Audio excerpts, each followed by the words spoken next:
All right, boys. Another day, another cut content from AniNews.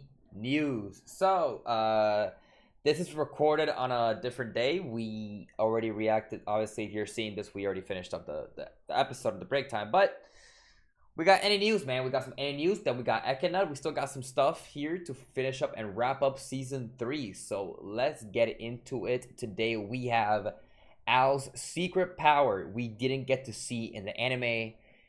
I'm gonna go ahead and guess it's something to do with like the Ekana stuff, right? Ekana did talk about the fact that he could allude to having returned by death or some time traveling power. Let's get into it. Capella versus Al was a fight shrouded with quite a bit of mystery. Zero progress was made figuring out how to get rid of her, and somehow Al came out completely unscathed. Yes. If you're anime only, you may think that's simply due to Al being an incredible fighter, but what the novel hints at is something deeper. It doesn't outright tell you what it is, but the numerous clues make it extremely obvious. So let's just say Subaru might not be the only one with a special ability. That's the biggest difference from the fight we saw, and it's a core part of what I'll be talking about in this video. Let's get started. Alright. To start things off here in Crush's recovery room, Capella began by commenting on how disappointed she was in her. For someone possessing as much noble blood as herself, it was a shame she lost in her battle to the Dragon Blood. Of course, Felix only wanted answers, but the questions he asked certainly weren't going to be answered by her. No. Instead, Capella took this opportunity to mess with him, transforming into Crush, then taunting him into trying to kill her. This was significantly more stressful than what we saw in the anime, since rather than strike Capella while she was in her original form, Felix instead had to muster the courage to do so while she was Crush. There wasn't any particular reason as to why Capella was doing this, other than to kill time and check out a relationship she found rather intriguing. Yes. She did, however, slip that she was searching for what she described as collectibles, so that was going on in between all this little fun of hers. Now, it was when Felix was being held against the wall that he would actually fight back in a way that we didn't get to see in the anime. Somehow, when he was being pinned here, Felix had managed to explode Capella's arm in a way that shocked even her. So, that's crazy because I think I've heard that Felix apparently in the light novels puts up more of a fight. Like, he's more of a fighter, he puts up more of a fight, but like in the anime, he's like fully like not even shown to even put up a single fight. Like, he's just a healer, but apparently in the light novels, as AniNews is also saying here, he like actually does more and like he actually like can fight and like do something, so that's interesting. Pinned here, Felix had managed to explode Capella's arm in a way that shocked even her. Okay. Compared to the damage she'd taken in all her other fights, what Felix did here was fundamentally different. His attack had caused Capella's arm to wither away into nothing. Shit. It's before Felix would get a chance to explain what that was, though, that Anastasia would then step in to scorch Capella's face next. It was the next step of a trap she set up, knowing full well Capella would come here. Knowing just how terrible of a person she was, Anastasia was able to read Capella like a book. She had leveraged the merchant tactics she normally used for negotiations, then applied them here to predict this as the route Capella would take. Also, insane pause angle, what the fuck? One thing I've been thinking about, bro, ever since we finished up the season, Anastasia, man, she is so sus. And you know, people pointed out, like, the whole, like, her gate is broken, right? Correct me if I'm wrong. Her gate is, like, broken, right? And obviously that's a very important, you know, it's like a vital organ, right? And pretty much if that breaks, mana, you get, like, mana poisoned, right? So, and you gotta, like, I think, like, get rid of the mana so, like, you don't, like, get mana poisoned and you fucking die, pretty much, inevitably die. So, it's interesting that, like, her gate is supposed to be broken. She can't use magic, and somehow she used magic.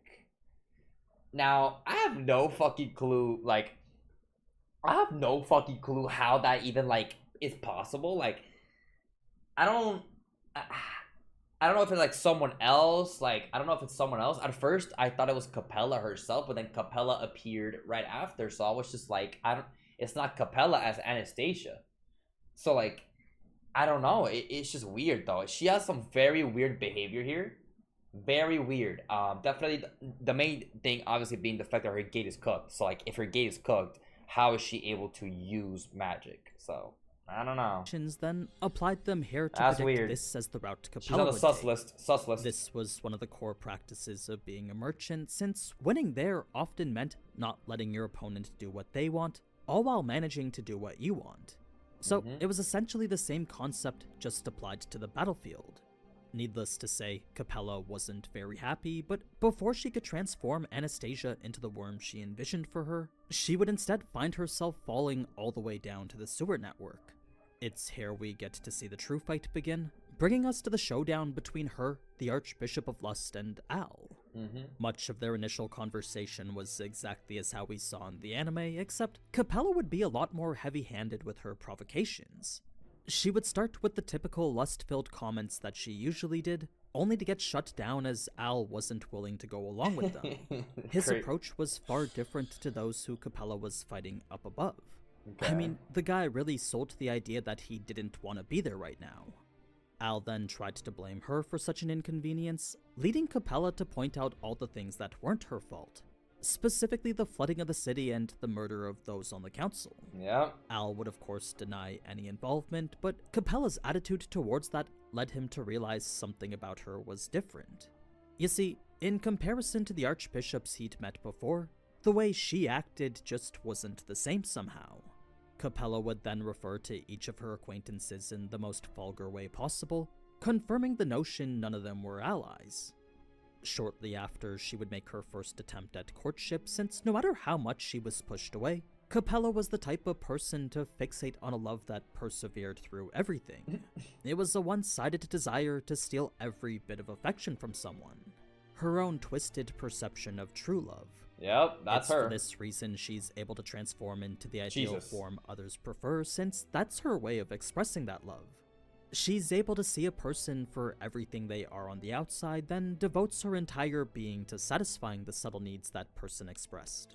And the fact that she could also, pretty much without seeing the person, like, for example, like, something that was interesting, someone pointed out, she transformed into Emilia here, but she obviously never saw Emilia. And then obviously we know about the fact that she transformed into Priscilla when she never saw Priscilla. So interesting that she can like pretty much just like based off of the person that, you know, like the person's actions and and how the person is in front of them, in front of her, my bad. She can like pretty much just like do like a one-to-one copy of just like how they actually look, which is fucking crazy. Yes, it is technically exactly what that person desires, but the main problem with that is that it's only superficial. On the surface, this may have been everything Al wanted, but it was the farthest thing from true love anyone could imagine. Now, Al's continued rejection would eventually lead to... That's true, yeah. So, yeah, the clothes on Capella are technically her skin, and also the fucked up part is the fact that, like, pretty much the most accurate thing would be like her the way she looks, right? Like pretty much like here, like right, she looks like Priscilla, but like her personality and the way she acts is just not even close. So that's why it's so like uncanny. It's so like weird. Everything Al wanted, but it was the farthest thing from true love anyone could imagine. Now, Al's continued rejection would eventually lead to Capella's pursuit and her subsequent decapitation, where you might be wondering, what about her blood? Well, Al was well aware of the potential effects of getting any of that dragon blood on him, but that didn't stop him from walking right into it. Despite that blood showering everywhere from the stump neck he just created, zero hesitation was shown when it came to delivering the potentially fatal blow to her. It seemed he just didn't care what may come of it. So, Al would first carve out Capella's heart from her headless body, then explode the rest just like how we saw in the anime. The entire sequence was a three-pronged attack, each more lethal than the last. Even Capella was shocked by how mercilessly Al decided to treat her, leading her to ask if hurting people was an expression of his love. It's then that Al could only look on in aggravation as the rest of Capella's body regenerated from just her head. She didn't even need the parts Al painted the walls with, so whatever organs and blood remained there simply melted away into nothing. Capella was, however, curious as to why Al wasn't avoiding her blood, and that led to a response that was rather interesting. You see, though he didn't say anything entirely specific, he did mention how he was already aware Capella's blood wasn't a poison activated by simple contact. Don't try to bluff me. I don't know what the requirements are, but I already know it's not just some crazy poison that activates from simple contact. Interesting. It was a fact he learned by trying to dodge it before. This was a peculiar answer for Capella to hear herself, since from what she could remember, Al hadn't tried to dodge anything. Here we fucking go. Here we fucking go. Like I missed out once before trying to dodge all that. Capella doesn't recall Al dodging, huh? Honestly, I don't think it's return by death. It could be. I would love to think it would be, but we could just assume that, but like we could also like just think of like maybe it could just be some sort of time regressing power. Like it could just be like some other type of time, travel, time regressing power that doesn't have to be exactly return by death, Like we think that return by death could possibly be the only way or the only power like that, but like it could be something else. Who fucking knows? Like what if like instead of return by death, he just does it willingly? Like it'd be crazy. Like what if like Al has like a version where instead of like returning by death, you would just return by will. Like if you want to, you know what I mean? Like it could just be some other like condition. Like who fucking knows, right? I don't know. Capella's blood may simply be part of her flesh, and in fact, part of Capella is not Krush and Subaru. Correct? Yeah, exactly. So that's why it's also like very different. Him like pretty much not being scared of her, right? Like pretty much like not killing her, but like blowing her up and getting like the blood on her or on him, like her blood, and like he doesn't really get affected by it because it's more of like the flesh, right? I mean we saw that shit, right? Like Capella like kind of just like poured that shit on Krush's face and then like on Subaru's leg, right? So I think it's very different. Return by Death gave Subaru Satella, but if Al has disability, then who gave it to him? Exactly, that's what I'm saying though. Like if Return by Death is specifically Return by Death is specifically Satella, and I would doubt, and obviously that's the authority of Envy. So if that's the authority of Envy, I don't know. It's just like I really doubt that I really doubt that it has to do something with Satella, right? So if Return by Death is Subaru Satella, it could just be Al and something else. Adalagna, not a bad shout actually. Adalagna, you think that Al is loved by the world? Blessed by the world? Kind of like a Reinhardt, but in another way? I don't know. Because, like, exactly, right? In fact, Adalagna glazes Reinhardt. So it's like, would Adalagna also glaze Al like that? I don't know. Like, I don't know. But, it's definitely, it definitely can't just be, I don't think it's just like Return by Death. I'm starting to deviate from that, right? I'm starting to like think of it as not Return by Death, but just a sort of time regressing ability. I don't know. It's just like my issue is that it's the fact that like he literally mentioned in the anime like something along the lines of like it felt like I died like 3 times or some shit. I don't know, multiple times. I don't know. I forgot the exact line. Obviously you could take that as metaphorical, as like oh, that's how I felt, right? Because it was so hard the fight. But I don't know. It's just like a lot of implications and a lot of his lines have to do with the fact that he dies and comes back. So it's like, I would love to think it's not Return by Death and maybe some other ability, but it's like the hints. But like also the hints and everything that they're saying could be something to throw me off. And it's not Return by Death. It's just to throw me off and just like pretty much fuck over my theories and my thought process. I don't know. Yeah, yeah, he could manipulate time or predict what will happen without dying. Yeah, pretty much. He definitely has something, exactly. He's just an ordinary guy like Subaru. Correct. Al and Subaru, both from Japan, both just ordinary normal people. And Al has been alive for literally like 20 years, right? Almost 20 years, like 19 years I think it was, right? So it's like both of them, right, just being ordinary people, probably have only made it this far because of an ability like Return by Death or just something else, right? Because obviously Subaru Return by Death is just Al. I don't know if it's Return by Death or something else, but hey man, some food for thought, right? So that's very interesting.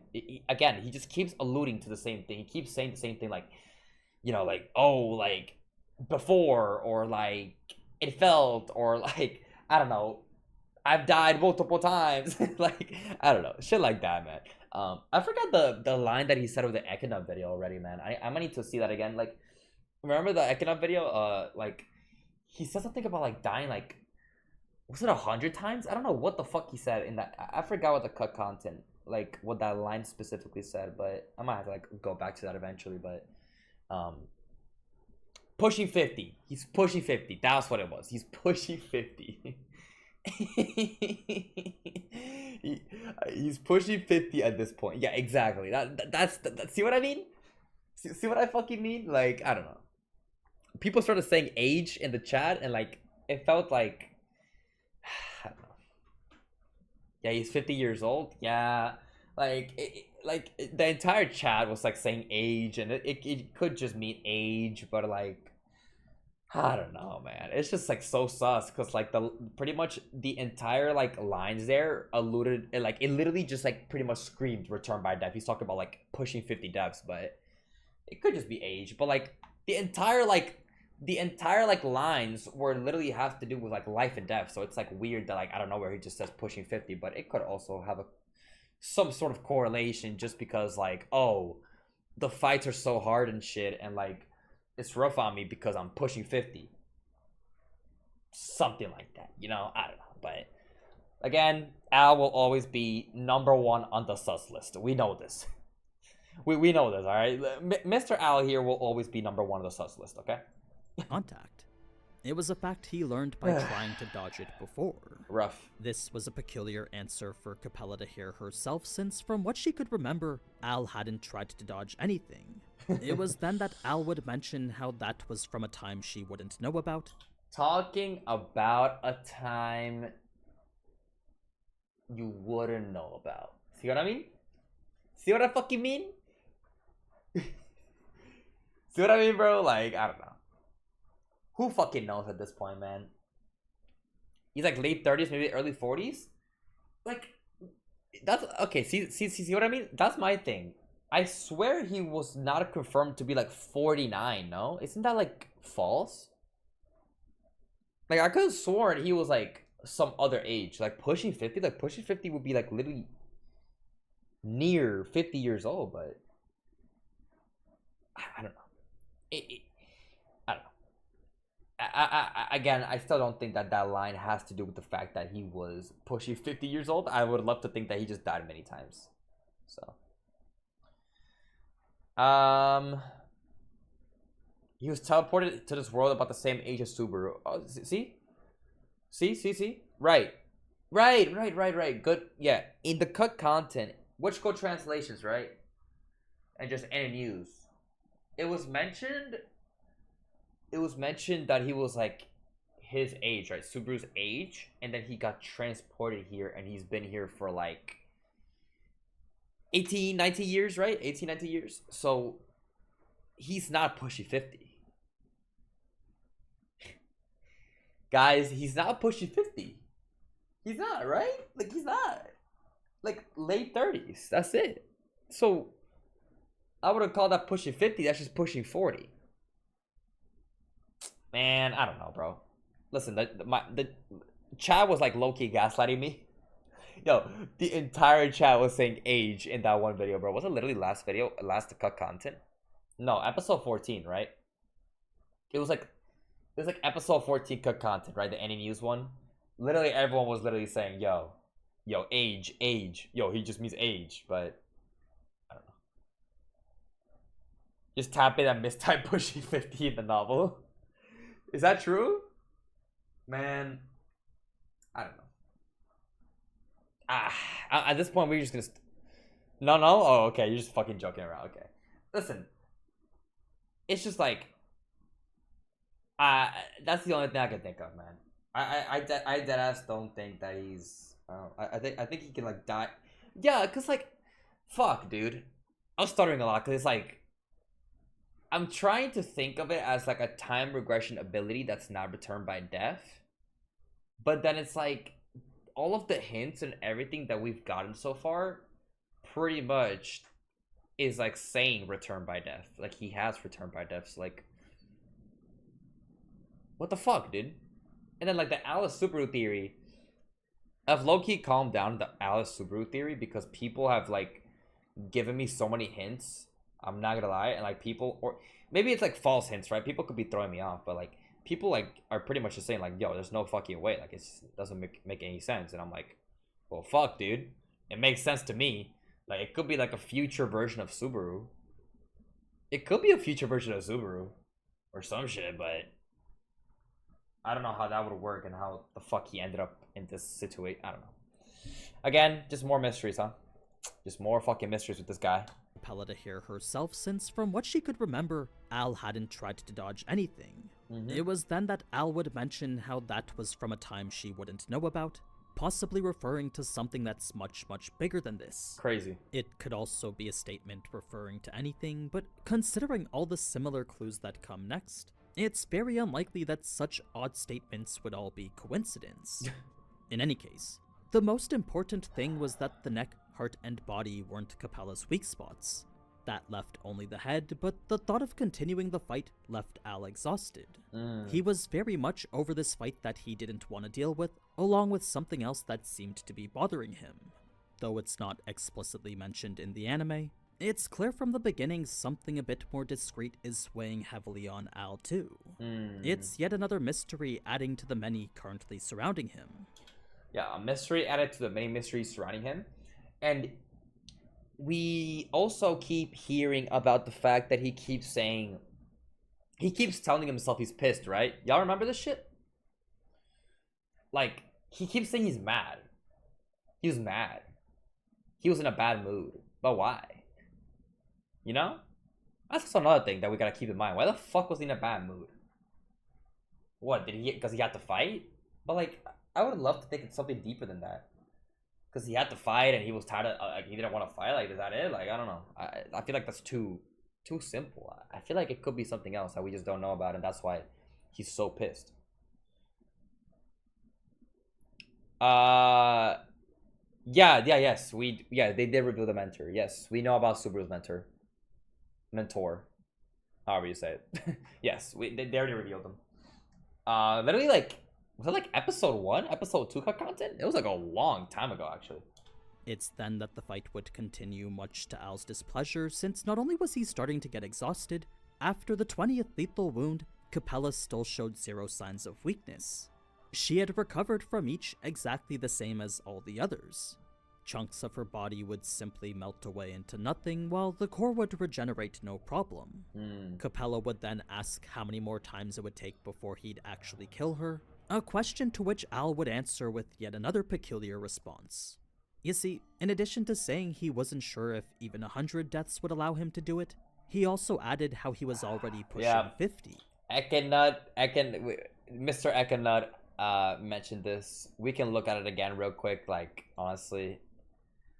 I feel like this one, it's just like,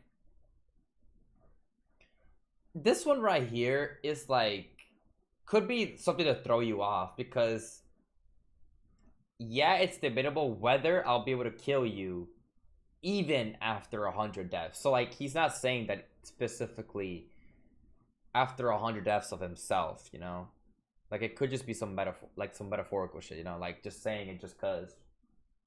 Like he could just be saying it like, oh, you're so hard to beat, you're so hard to kill that like I don't know if I'll be able to kill you even if I died 100 times, you know? Like I could just be, I don't know. It could just be some fucking throw off.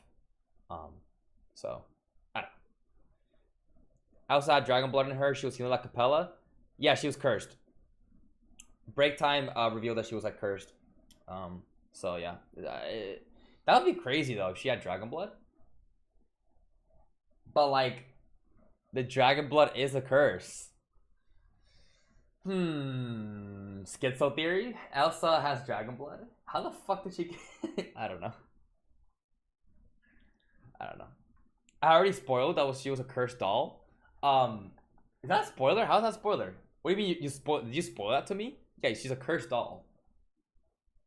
Cursed doll. That's the word for it. But yeah, I don't know. It's just like I don't think they this like exactly means that he himself is returning 100 times. But to saying he wasn't sure if even 100 deaths would allow him to do it, he also added how he was already pushing 50. And then pushing 50. Maybe the line before could make more sense because of this one, right? Because even after 100 deaths, right, I couldn't kill you, but like I'm already pushing 50 at this point. He's not pushing 50 in age, I think. So it's like maybe it does have to do with death. But it's like if you go back in time by dying, what else would that be? Return by death. What else would it fucking be? You know, like I don't know. It's just like, what else would it fucking be? You're dying and you go back. Return by death. I don't know. It's just. That's right. Al stated bluntly that he'd died almost 50 times already. Now, this could just be hyperbole, but considering his previous statement and the fact those words don't even make sense, it's starting to seem like Al may have powers similar to what Subaru does. Yo. I mean, how else would he have survived such prolonged battles against such powerful opponents? He even mentions dying like it's some event he's very much... Oh, okay, good reminder. Oh my god, this threw me off in the episode. This threw me the fuck off in the episode. Dying hurts and it's scary as hell, Oda Moreso, if it's your first time. I don't think it said it like this, like Oda Moreso, but it did say like, dying hurts, dude. It's scary as hell, or like you don't wanna do that, bro, or something like that, right? If it's your first time, right?